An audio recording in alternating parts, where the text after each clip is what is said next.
Hi అండి, అందరికీ నమస్కారము. పాలకూర తయారీ విధానం చూద్దాము. చూడండి, దీనికి చాలా తక్కువ ఇంగ్రీడియంట్స్ అవసరం పడతాయి. పాలకూర ఇది నేను 3 చిన్న కట్టలు తీసుకున్నానండి. ఉల్లిగడ్డ, పచ్చిమిరపకాయలు, పోపు దినుసులు, ఉప్పు. ఆల్రెడీ నేను పచ్చిమిరపకాయలు, ఉల్లిగడ్డలు కట్ చేసుకొని పెట్టుకున్నాను.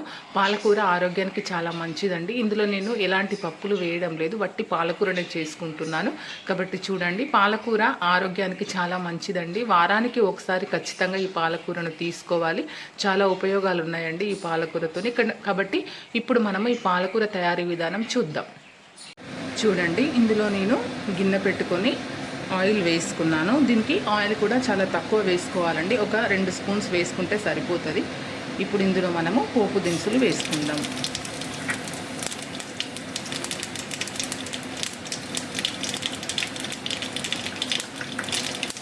తర్వాత కట్ చేసుకున్నటువంటి ఉల్లిగడ్డలు ఇందులో వేసుకుందాం.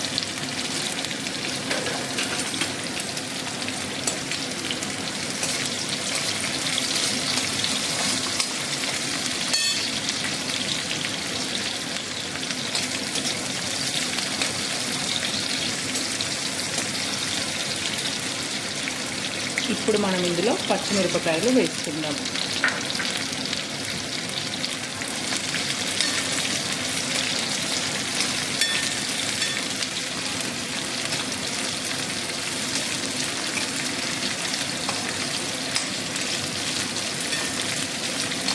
అదేవిధంగా ఇందులో మనము ఉప్పు వేసుకుందాము.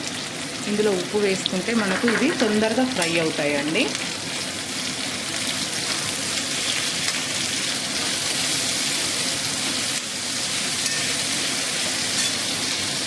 చూడండి, మనకు ఉల్లిగడ్డ, పచ్చిమిరపకాయలు ఫ్రై అయినాయి. ఇప్పుడు మనము దీంట్లో మన పాలకూర వేసుకుందాం.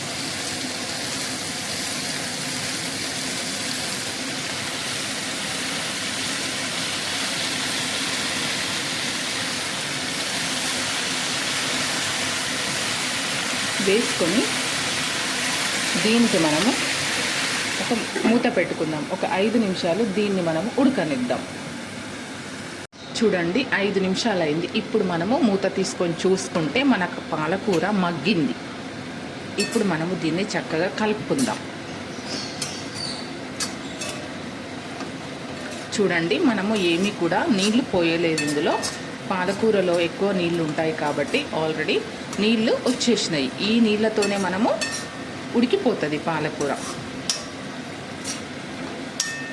ఎలాంటి వాటర్ పోయాల్సిన అవసరం లేదండి. పాలకూర వేసిన తర్వాత మనము ఆవిరి బయటికి పోకుండా ఒక 5 నిమిషాల వరకు మూత పెట్టేసుకుంటే పాలకూర మొత్తం మగ్గిపోయి దాంట్లో నీళ్ళు వచ్చేస్తాయి. అది దాంతోనే మనకు ఉడికిపోతుంది. కాబట్టి ఇప్పుడు మనము దీన్ని ఒక 10 నిమిషాల వరకు ఉడకబెట్టుకుందాం. చూడండి, 10 నిమిషాలు అయింది. ఒక్కసారి మూత తీసుకొని చూసుకుందాం.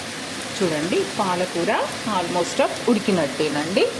ఇప్పుడు ఇందులో చూడండి కలుపుకుందాం. అసలు వాటర్ లేవు, ఉడికింది పాలకూర. ఈ వాటర్తోనే ఉడికింది. చూడండి, మనం ఎలాంటి వాటర్ కూడా వేయలేదు కాబట్టి అంతేనండి, పాలకూర అయిపోయినట్టే. చూడండి,